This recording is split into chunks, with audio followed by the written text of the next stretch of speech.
Let's begin with the dramatic, confusing, and exciting world of the ancient Greek gods. They were powerful, emotional, and often acted more like people than perfect beings. So turn down the lights, get comfortable, and let's start with the main god himself, Zeus. Zeus was the king of all the gods. He ruled the sky, controlled thunder and lightning, and was supposed to keep order, justice, and truth in the universe. In theory, that was his job, but in practice, Zeus was more known for turning into animals and chasing after women. He once turned into a swan, a bull, and even golden mist, all just to flirt or seduce. He didn't have many boundaries, and his moral rules changed depending on what he wanted. Zeus was the youngest son of Cronus and Rhea. His father Cronus was scared one of his kids would overthrow him, so he swallowed them whole. But Rhea tricked him by hiding baby Zeus and giving Cronus a rock wrapped in a blanket instead. When Zeus grew up, he fought back. He made Cronus vomit up his siblings Poseidon, Hades, Hera, Hestia, and Demeter, and led them in a war against the Titans. They won, and Zeus became the top god-as king. Zeus was both feared and admired. He did some good. He punished liars and people who broke sacred oaths. But he also caused a lot of chaos with his affairs. He married his sister Hera and cheated on her often. Many of his children became heroes or gods themselves, like Hercules, but they usually came with stories of abandonment or confusion. Zeus had power and charm, but also zero sense of personal space or responsibility. Hera, Zeus's wife and sister, was the goddess of marriage, family, and childbirth. That's ironic because her own marriage was full of lies, betrayal, and heartbreak. Zeus cheated constantly, and instead of punishing him, Hera took her anger out on the women he was with and their children. She once turned a woman into a cow, cursed another to only speak in echoes, and even tried to kill baby Hercules by sending snakes into his crib. Still, Hera wasn't just angry all the time. She protected women during childbirth, made sure people respected marriage even if hers was a mess, and punished those who broke oaths. She was worshipped in cities like Argos and Samos, and had her own temples and festivals. Hera is a symbol of strength and dignity in a world where she was constantly disrespected. She held Olympus together with sheer willpower, fury, and pride. Poseidon, Zeus's brother, was the god of the sea, storms, and earthquakes, and oddly, horses. He ruled over oceans, controlled sea creatures, and carried a powerful trident that could shake the earth or destroy cities. He was one of the main gods, alongside Zeus and Hades, and he took his job seriously. Sailors prayed to him, city builders gave him offerings, and everyone was careful not to anger him. But Poseidon had a temper. He was like a grumpy uncle, sometimes generous, sometimes terrifying. He could create new islands one day and flood a city the next because someone forgot to thank him properly. Once, he even caused an earthquake just because he lost a contest to Athena over who would become the patron of Athens. Athena gave them an olive tree. Poseidon gave them a saltwater spring. The people picked the olive tree, and Poseidon got mad. His love life was also complicated and often unfair. He was involved with many nymphs, mortals, and even Medusa, whose life was ruined while he faced no punishment. Poseidon could be terrifying, but he wasn't just a destroyer. He helped seafarers, brought fertility to the land, and was important to daily life in Greece. Like the ocean, he could be peaceful or deadly, depending on his mood. Hades, the third brother, ruled the underworld, the place where souls went after death. It wasn't hell-like in other religions, but more of a gloomy, dark place where everyone ended up eventually. Hades wasn't evil. He wasn't even cruel. He was just very serious and very tired of everyone. While Zeus got the sky and Poseidon got the sea, Hades was stuck with the dead. Not exactly a fun job. He ruled his shadowy kingdom quietly, making sure no souls escaped. His realm had different sections: Elysium for heroes, Asphodel for average people, and Tartarus for the really bad ones. He also had a three-headed dog named Cerberus to guard the gates. Unlike Zeus and Poseidon, Hades didn't go around cheating, fighting, or causing drama. Maybe that's why people rarely built temples for him. They respected him, but didn't want to attract his attention. Hades is known for the story of Persephone, the daughter of Demeter. He kidnapped her to be his queen, which was terrible. But over time, their marriage became strangely peaceful. She spent half the year with him and half with her mother. This explained the seasons. When Persephone was with Hades, Demeter was sad and made winter. When she returned, the earth bloomed again. Hades was the quietest of the three brothers, but no less powerful. He was the god of endings, patience, and eternal rules. People feared him, but they also understood that without him, the world wouldn't work. Next, we meet Athena, the goddess of wisdom, strategy, war, and crafts. She was not like the other gods. While many acted on emotions, Athena stayed calm and logical. She was smart, serious, and always thinking ahead. In fact, her birth was already strange and powerful. Zeus swallowed her mother, Metis, because a prophecy said her child might be stronger than him. Later, Zeus got a terrible headache, and when someone cracked open his head, out came Athena, fully grown, wearing armor, and already tired of everyone's nonsense. Athena was different from her half-brother Ares, the god of war. While Ares loved chaos and battles, Athena preferred strategy. She saw war like a game of chess, something to plan and win smartly. Ares charged into fight screaming. Athena calculated.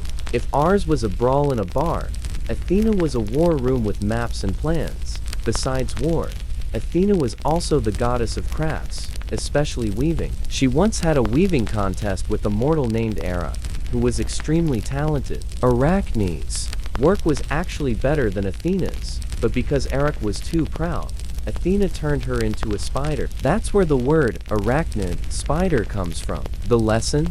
Don't get too cocky around gods. Athena never married and never had romantic relationships. She had no time for love games. While other gods were turning into animals or falling in love with mortals, Athena focused on helping heroes, guiding cities, and staying above the drama. She helped Odysseus on his long journey home, helped Perseus defeat Medusa, and always gave good advice. If you needed someone to fight smart, solve a problem, or run your kingdom, Athena was the one you wanted. She was strong, wise, and always 5 steps ahead. Now, let's talk about the opposite kind of warrior, Ares, the god of war and destruction. While Athena was war with brains, Ares was war with pure violence. He represented the ugly, chaotic part of battle, the blood, fear, and screaming. Ares was not very popular among the gods. Even Zeus once said he hated Ares more than any other god. That's saying something. Ares wasn't respected because he didn't think things through. He didn't plan. He just rushed into fights, full of anger and pride. His 2 sons were named Phobos and Deimos, which mean panic and terror. He loved the sounds of swords clashing and people running scared.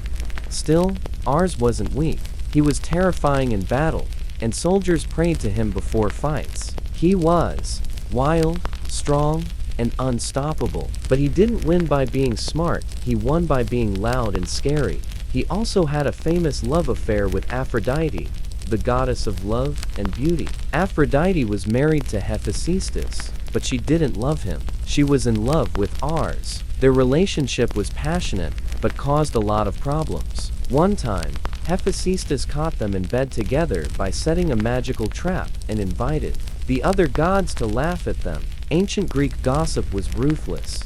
Now, let's focus on Aphrodite, the goddess of beauty, love, and desire. She was incredibly beautiful, so beautiful that everyone lost their minds around her. Even gods couldn't resist her charm. Depending on the story, she was either the daughter of Zeus or born from sea foam when Cronus threw part of Uranus's body into the ocean. Either way, she came into the world as a symbol of irresistible attraction.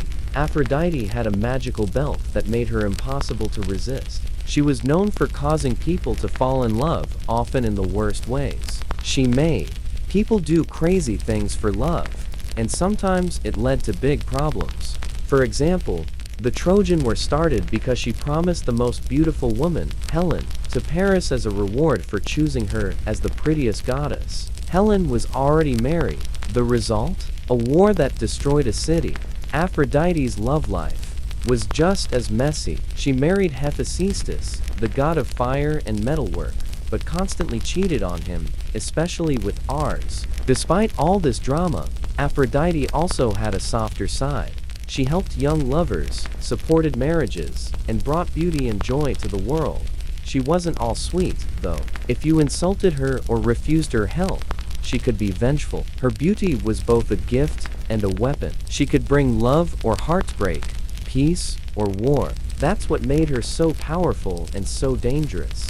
Finally, let's talk about Hephaestus, the god of fire, metalworking, and crafts. He was one of the few gods who actually worked for a living. While others were busy chasing mortals or throwing lightning, Hephaestus was in his forge, building weapons, armor, and magical tools. His birth was not happy. Some stories say that Hera, disgusted by his appearance, threw him off Mount Olympus as a baby. Others say Zeus did it. Either way, he grew up with a limp and a deep sense of being unwanted. But Hephaestus didn't give up. He returned to Olympus by tricking Hera with a magical chair that trapped her. The gods begged him to let her go, and he agreed only if they let him return. Hephaestus made incredible things: Zeus's thunderbolts, Poseidon's trident, Achilles' armor, and many other magical items. He was a genius, always creating and building, but despite his skills, he was often ignored or mocked. His marriage to Aphrodite was arranged, and she never loved him. His co-workers, the other gods, often broke the things he fixed, but Hephaestus never exploded in anger. Instead, his revenge was quiet and clever, like when he caught Aphrodite and Ars in a golden net, not with violence, but with craft. He showed that brains and skill could speak louder than power. Hephaestus may not have been the flashiest god, but he was the one who kept things running. He's the symbol of hard work, creativity, and quiet strength. He's the god for inventors, builders, and anyone who's ever fixed something with grit and determination. Now, let's meet some of the more unique gods of Olympus, those who didn't fit the usual mold of love, war, or sky. Each of them ruled a special part of life. From travel to wine, from hunting to harvest, they added flavor to the Greek world.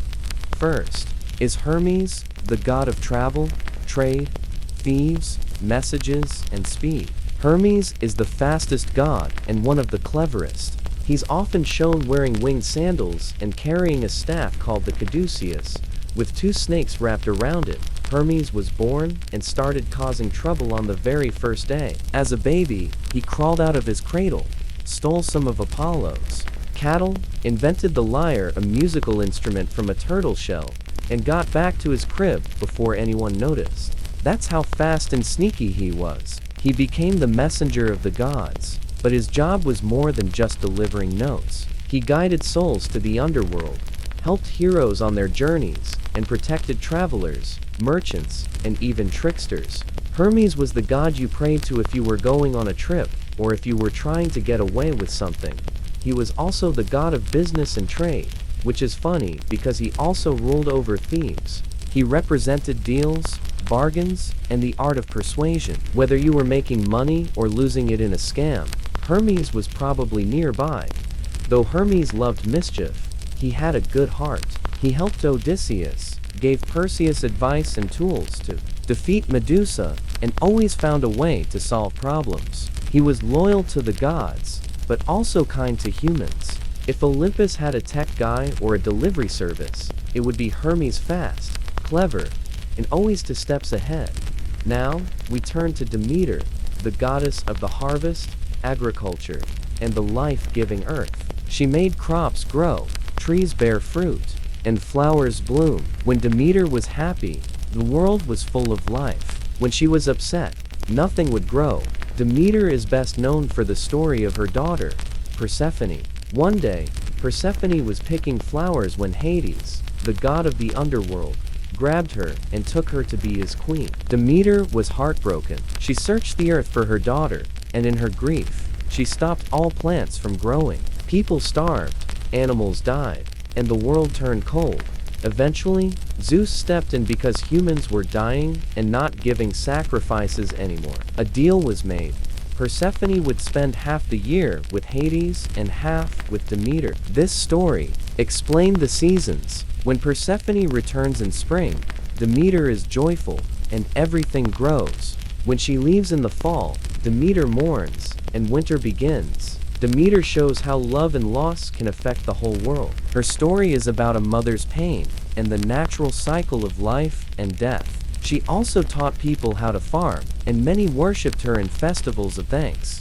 But she wasn't always gentle. If you disrespected her or harmed her followers, she could be terrifying. She once burned a royal baby because the parents interrupted her during a sacred ritual. Demeter was kind, but she had limits.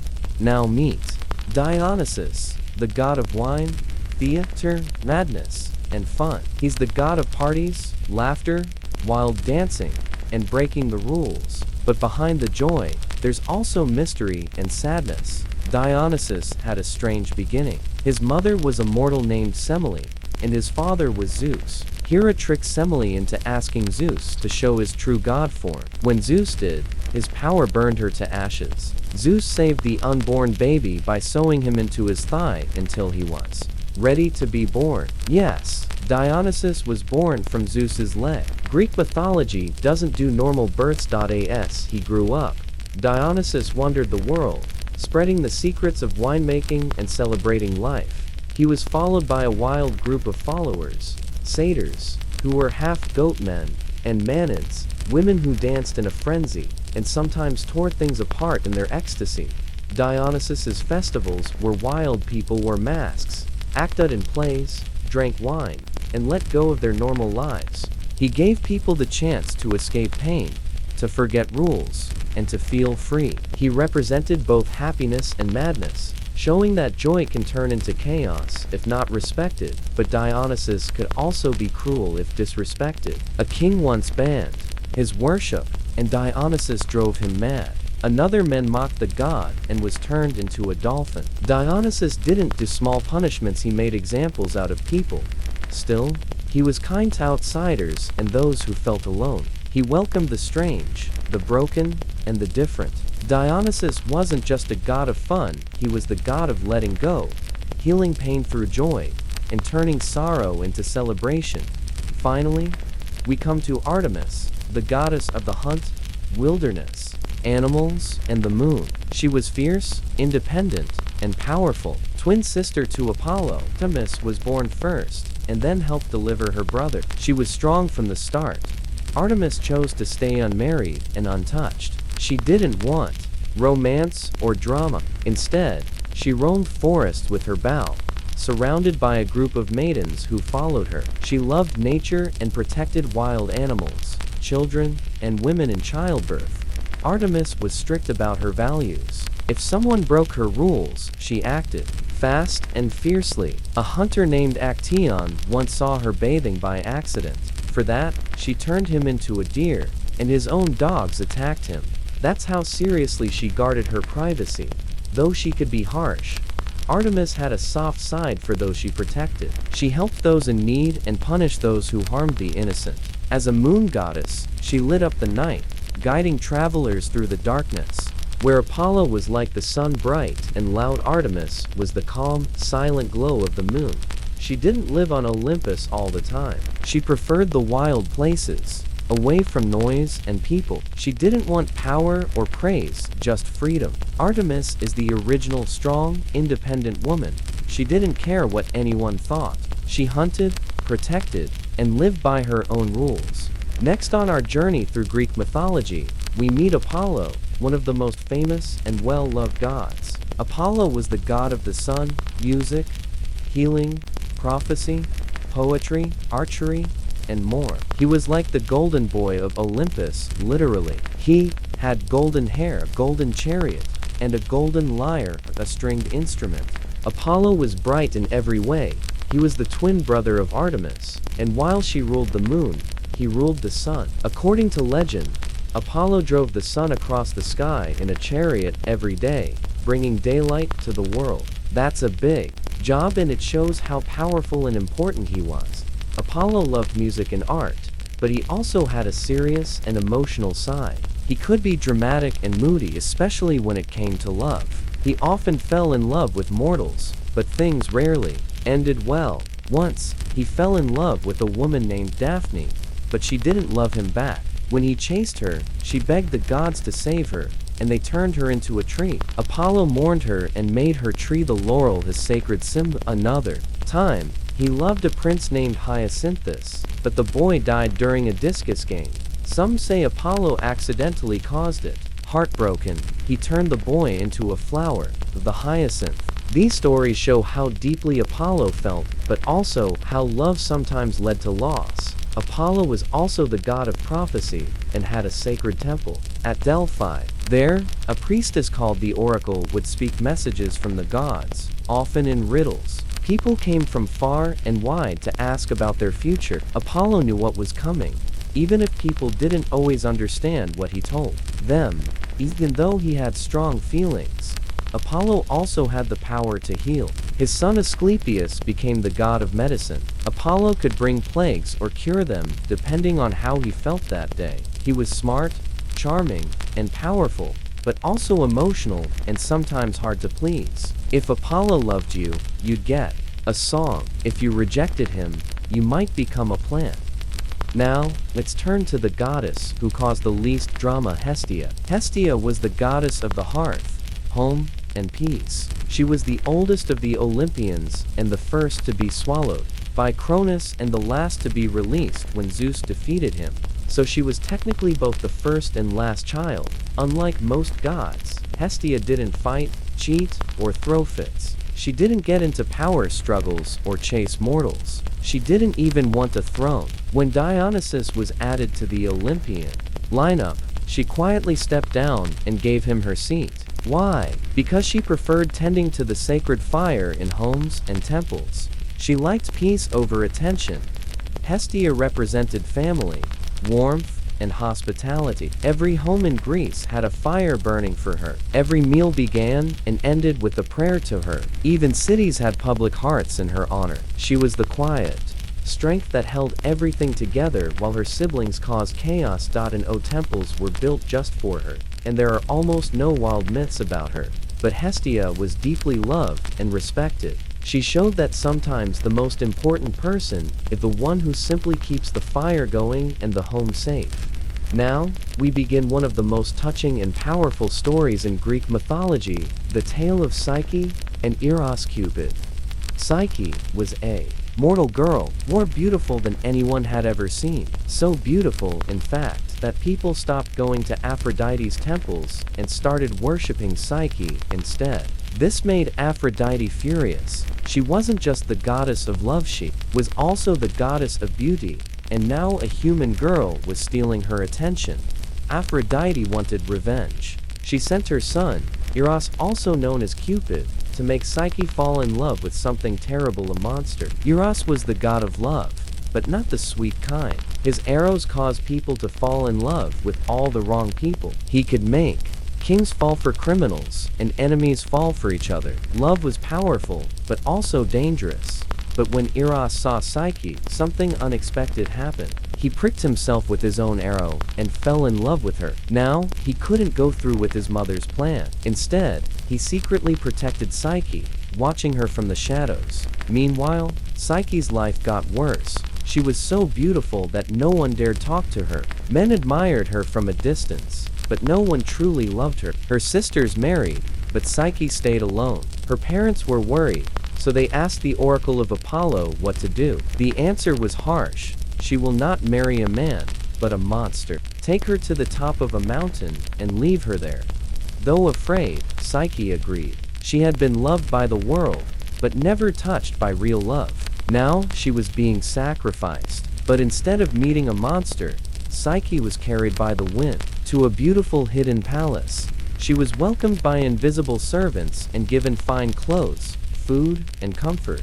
Every night, a gentle voice came to her in the dark. It was her husband, but he never showed his face. He told her she must never try to see him. If you look at me, he warned, I will have to leave you forever. Psyche, though confused, agreed. Over time, she fell in love with the voice, with his kindness and warmth. She longed to see him, but obeyed his rule. Their love grew in the dark. Then, her sisters came to visit. At first, they were amazed by her new life. But soon, jealousy crept in. When they heard Psyche had never seen her husband, they planted seeds of doubt. What if he's a monster? They whispered. What if he's tricking you? Psyche tried to ignore them, but the doubt grew. That night, she lit a lamp and crept to her husband's side. When the light touched his face, she gasped. He wasn't a monster, he was Eros, the god of love himself. Beautiful, with golden wings and a soft expression. But a drop of hot oil from her lamp spilled onto his shoulder. He woke in pain and heartbreak. You broke your promise, he said. You chose fear over love. Then he vanished. The palace disappeared. Everything was gone. Psyche was left alone in the dark, holding the lamp and the weight of her mistake. After Psyche broke her promise and lit the lamp, revealing Eros's face, her life fell apart. The beautiful palace vanished. The voice she had come to love was gone. She stood alone on a cold mountain, with nothing but regret.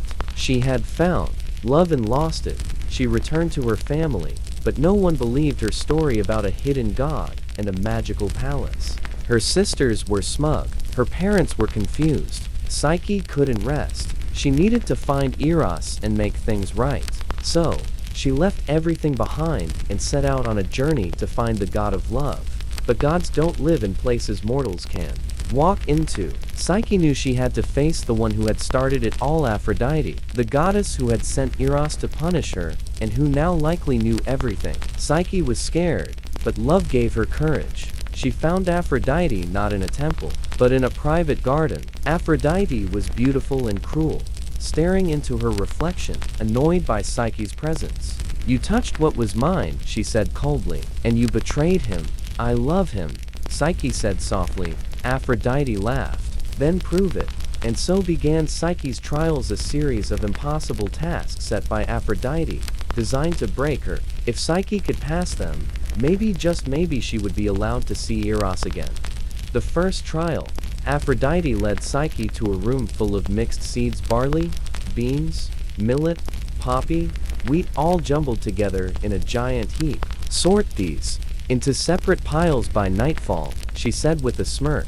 And it was impossible. Even with 100 people, she couldn't do it in time. Psyche sat down and began picking seeds with trembling fingers. She knew she would fail, but help came from an unexpected place. A line of ants, sacred to Demeter, appeared. Hundreds of them worked together, sorting seeds with amazing speed and accuracy. By evening, the piles were perfectly arranged. Aphrodite returned, surprised and suspicious. You had help, she said. Psyche bowed her head. I did what I could. The second trial, Aphrodite pointed to a golden river far away. In the meadow beyond, she said, are rams with golden wool. Bring me some, but be careful, they're wild and will tear you apart.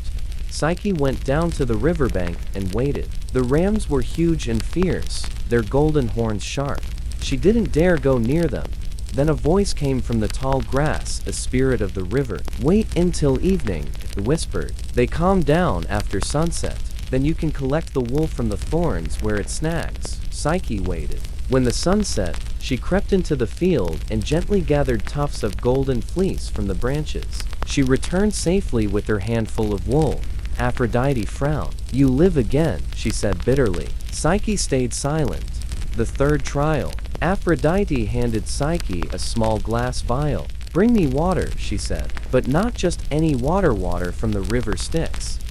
This was no normal river. The river Styx was the boundary between life and death. It flowed through the underworld. Its water was cursed. Even gods feared it. Mortals couldn't survive it. Still, Psyche went to the edge of a cliff where the river flowed far below, dark and swirling like liquid night. She cried. There was no way to get close without dying. But again, help came. A mighty eagle, sent by Zeus, swooped down, took the vial from her hand, and flew to the river. The eagle dodged the screaming spirits and deadly guardians, dipped the vial into the cursed water, and returned safely. Psyche brought the vial back. Aphrodite accepted it, silent and angry. But she still had one more test. The final trial. Aphrodite handed Psyche a small box. "Go to the underworld," she said. "Ask Queen Persephone to give you some of her beauty. I'm tired. I need a little extra sparkle." This was the hardest trial of all. Psyche had to enter the realm of the dead, a place no mortal came back from. But she had no choice. Love had taken her this far. She would keep going. Guided by the whispers of friendly spirits, Psyche found a hidden entrance to the underworld. She carried 2 coins for Charon, the ferryman, and some barley cakes for Cerberus, the 3-headed dog. When she reached the river, she paid Charon and crossed in silence. When Cerberus growled at the gates of Persephone's palace, she fed him the cakes, and he let her pass. Queen Persephone was calm and kind. "You come for beauty," she said, "but remember, do not open the box." Psyche nodded and returned to the surface. But as she walked, the box in her hands began to tempt her. What if she used just a little of the beauty inside? What if it made her worthy of Eros again? At the last moment, as she reached the light, Psyche opened the box. It was a trap. Inside wasn't beauty. It was sleep, a deathless sleep meant for Persephone alone. Psyche fell to the ground, her eyes closed, her body stilled. She didn't die, but she couldn't wake up either. She lay there, silent and frozen, at the edge of the world, so close to home, and yet lost again. Psyche lay still, her body resting on the soft grass near the edge of the mortal world. She had passed every test, crossed into the underworld, faced wild beasts and cursed rivers, but now she had fallen to her own curiosity. The box that promised beauty held only sleep, and it had taken her. It seemed like the end. But love, real love, doesn't end that easily. Far away, in the sky above, Eros had healed from the wound on his shoulder, but not from the pain in his heart. He had watched Psyche suffer, face his mother's cruelty, and complete impossible trials, all for him. She had entered the underworld itself out of love, and now she was lost. Eros could not stay away. He burst from Olympus, golden wings slicing through the clouds, racing to find her. When he reached her, he dropped to his knees. She lay as still as a statue, the open box beside her. He sealed the box and whispered her name. Then he kissed her, not with magic, not with power, but with love. A simple kiss, a promise. And slowly, gently, Psyche's eyes fluttered open. She looked up at him, tears in her eyes. "You came back," she whispered. "I never stopped loving you," Eros replied. They held each other close, but their love was not yet safe. Eros knew that if they wanted to be together forever, they had to face Olympus. They had to face Aphrodite and Zeus himself. They went to Olympus. When they arrived, the gods gathered. Some were amused, some were annoyed, and Aphrodite was furious. She stormed into the court and pointed at Psyche. "This mortal girl disobeyed me, tricked my son, and now dares walk among us like she belongs here. She must be erased." The other gods looked to Zeus, king of all gods. He had watched everything. He had seen Psyche fall, rise, and fight. He had seen her love survive even death. At last, Zeus stood and spoke. "There is power," he said, "in a love that endures trials. Psyche has suffered more than any mortal I have seen. She has proven her soul is strong." He turned to Eros and Psyche. "Do you truly wish to be together forever?" They both nodded. "So be it," Zeus said. He held out a goblet filled with ambrosia, the drink of the gods. "Drink, Psyche, and you will no longer be mortal. You will live forever among us. Your trials will remain part of you, but so will your strength." Psyche took the goblet. She did not tremble. She drank. Warmth spread through her body, not a burn, but a bloom. Her heartbeat slowed and deepened. Her eyes brightened. Her skin glowed. And just like that, she became a goddess. Not just a visitor, one of them. Eros took her hand, and in front of all Olympus, they were married. The goddess of love's son, and the mortal girl who had loved beyond all odds. Love, for once, did not end in tragedy. It was crowned. The gods celebrated. Stars danced in the sky. Ambrosia flowed like rivers. Even the fates smiled. pleased with how the story had unfolded. And Aphrodite, she said nothing at first, but when Eros turned to her and said, "Mother, she is not your rival. She is something new, the soul that understands love," even she had to pause. The goddess of beauty said no more. Her silence was her surrender. Zeus declared Psyche the goddess of the soul. Her name, in Greek, meant both soul and breath of life. She became a symbol not of perfection, but of devotion. Together, Eros and Psyche watched over both gods and mortals. They had a daughter named Hedon, the goddess of pleasure and delight, born from the union of love and soul. And Psyche, once just a girl with too much beauty, too many burdens, and a heart full of longing, was now eternal. Not because she was flawless, but because she had loved, fallen, struggled, and risen again. Before she became a name, people feared before statues turned to stone and snakes slithered in silence. Medusa was just a girl, a mortal girl, beautiful and quiet, living in a world ruled by gods who rarely showed kindness. Medusa's beauty wasn't flashy, it wasn't loud, it simply existed soft and mysterious, like moonlight on dark water. Her hair flowed like silk, her eyes were calm and deep. People whispered about her beauty, comparing her to the gods. Some even said she looked like a living version of Athena, the goddess of wisdom. But Medusa never asked for praise. She didn't want to be admired like a goddess. She wanted something more rare, devotion. She chose to serve Athena in her temple. There, she took a vow of purity. She cleaned the floors, lit the incense, and offered prayers. She lived quietly and respectfully, far from kings, lovers, or crowds. She gave her whole heart to a goddess she believed in. But the gods weren't watching over her.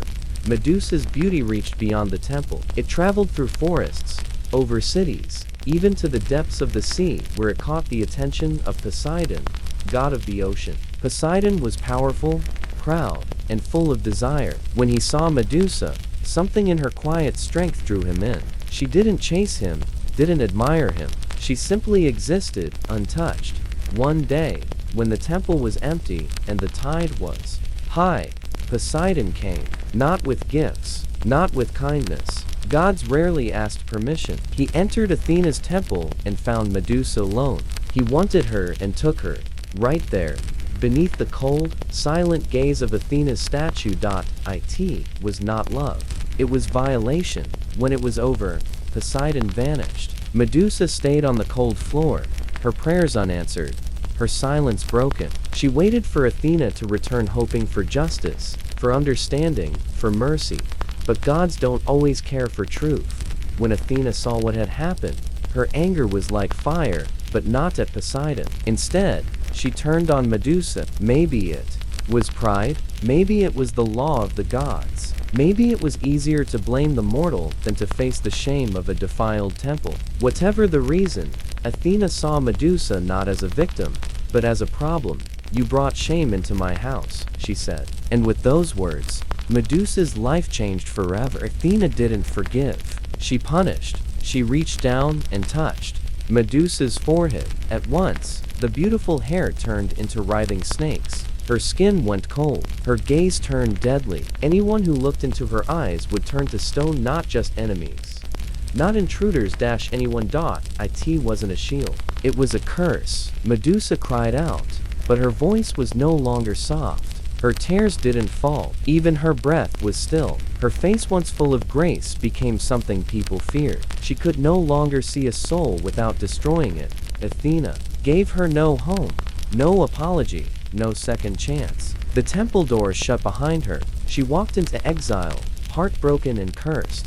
Alone, Medusa wandered far away, to a lonely island surrounded by cliffs and crashing waves. No mortals lived there, no gods visited. It was a place forgotten by time. There, she found a cave and lived in silence. Around her, statues stood frozen, some beasts, some humans, some perhaps lost travelers. All had looked at her, all had turned to stone. But inside the cave, Medusa carved images into the walls. She remembered the temple, her sisters, her past. Her snakes whispered to her, not with words, but with feelings. She dreamed of the girl she used to be, but every time someone came to kill the monster, that girl slipped further away. Medusa was not cruel, but she was no longer soft. She had been broken, blamed, and banished, and so she became what the world believed, a monster. Her name spread again, but this time, twisted. The mortal girl who served a goddess became a gorgon, cursed creature with a deadly stare. No one told the full story. No one spoke of Poseidon. No one mentioned Athena's role. Instead, Medusa became a bedtime warning. Don't misbehave, or Medusa will come. Her image was painted on shields not to honor her, but to scare others. Still, some remembered. In small villages, old women left offerings near caves. They whispered prayers to Medusa, not as a monster, but as a protector of the wronged. They understood her pain. They saw the truth behind the legend. But those voices were quiet, and the stories of heroes were louder. And so, another hero began his journey. Perseus. He didn't know the real Medusa. He only knew the tale that was told, that she was a monster and that killing her would bring glory.